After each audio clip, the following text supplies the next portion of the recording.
হিংসা বিয়পাই আছে। গতিকে আমি কেনেকৈ যেনেকৈ আমাৰ ৰাহুল গান্ধী ডাঙৰীয়াই মানে আজি তেওঁ যিটো শ্লোগান আজি গোটেই ভাৰতবৰ্ষত দিছে যে মহব্বত কি দোকান মে নফৰত কি বজাৰ মে মহব্বত কি দোকান খুলনা হে।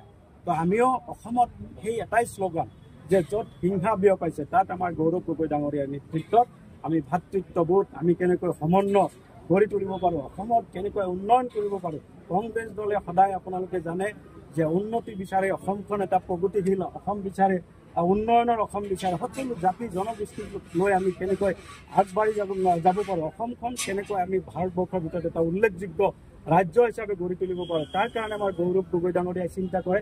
কিন্তু হিমন্ত বিশ্ব শৰ্মা ডাঙৰীয়া আপোনালোকে বিভিন্ন সময়ত দেখিবলৈ পাইছে যে তেওঁ অকল অসমত তেওঁৰ পত্নীক সুৰক্ষা দিয়ে, তেওঁ অকল তেখেতৰ যেতিয়া আপোনাৰ তেওঁৰ সাংগ পাংগ মন্ত্ৰীসকলে যেতিয়া কৰাপশ্যন কৰে তেতিয়া তেওঁলোকক সুৰক্ষা দিয়ে। কিন্তু তাৰপিছতে চাব আপোনালোকে বিভিন্ন জেগাত অসমৰ সংখ্যালঘুসকলক উচ্ছেদ কৰিছে।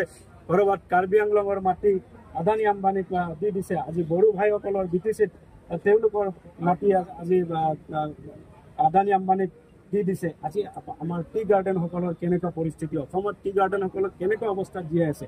তেওঁলোকক অকল ক'বলৈ গ'লে এই মজুৰিৰে তেওঁলোকে কাম কৰি পেলাই আজি জীৱন নিৰ্বাহ কৰিছে। গতিকে আমি সংখ্যালঘু বিভাগে বিচাৰিছোঁ যে অহা দিনত আমি কেনেকৈ টি গাৰ্ডেনৰ মানুহৰ মাজত আমি শিক্ষা কেনেকৈ শিক্ষাৰ পোহৰ কেনেকৈ দিব পাৰোঁ, কেনেকৈ আমি তেওঁলোকৰ স্বাস্থ্যৱান কৰিব পাৰোঁ।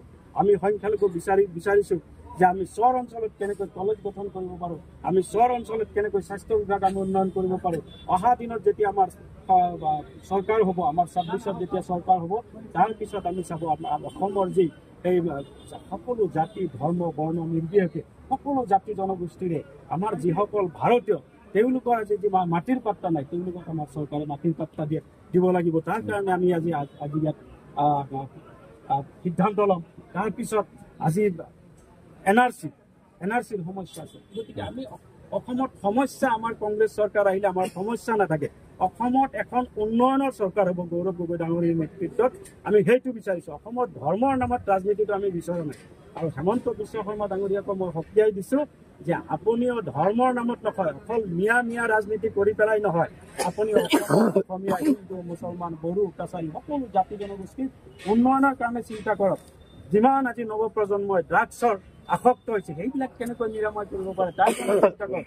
আপুনি ক'ত কলেজ গঠন কৰিব, স্কুল গঠন কৰিব, ক'ত দলং গঠন কৰিব, ক'ত ৰাস্তা ঘাট এইবিলাক কথা চিন্তা কৰক। আপুনি যেতিয়াই কৰাপশ্যন কৰে তেতিয়াই অকল মিয়া কৰি থাকে। এই শব্দবিলাক আপুনি বন্ধ কৰি দিয়ক। তাৰ কাৰণে অসমৰ ৰাইজে এতিয়া মিয়া এইবিলাক শুনিব বিচৰা নাই, অসমৰ ৰাইজে উন্নয়ন বিচাৰিছে। গতিকে